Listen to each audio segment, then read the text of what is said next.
个瓜文铁随身碟的小册有来注明，基隆市长谢国良200，引发着讨论。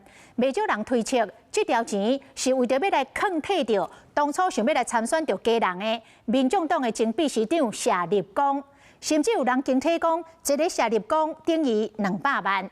谢立功是出面来背会，讲当初伊会为基隆到桃园去参选，是因为党中央认为伊是活棋，伊拢是配合着党的安排甲布局。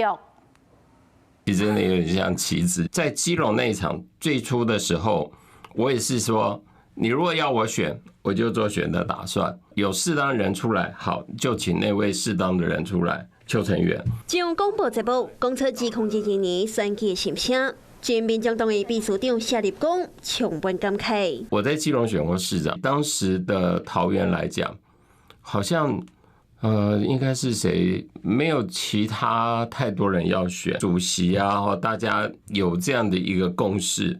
那当然我就自己我也会配合来做这个所谓初选的动作。2022年为基隆选战桃园，一直到2024年立委选举进前，谢立功要宣布要选基隆立委，了后又搁以在野势力考量做理由，互瓜文铁抗体。当初掠准这是党内选举的布局，如今随着检调清办瓜文铁的金流案，基隆市长谢国良证实讲，家族啊和瓜文铁确实有来往，交付200万给民进党。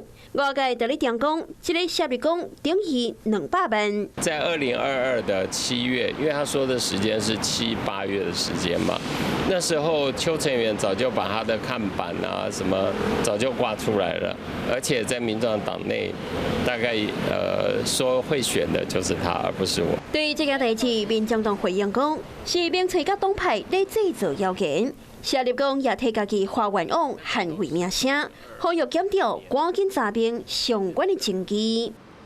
Hello， 我是张新文。想要抢先掌握最及时的新闻资讯吗？赶快订阅、按赞、开启小铃铛，锁定华视新闻 YouTube 频道。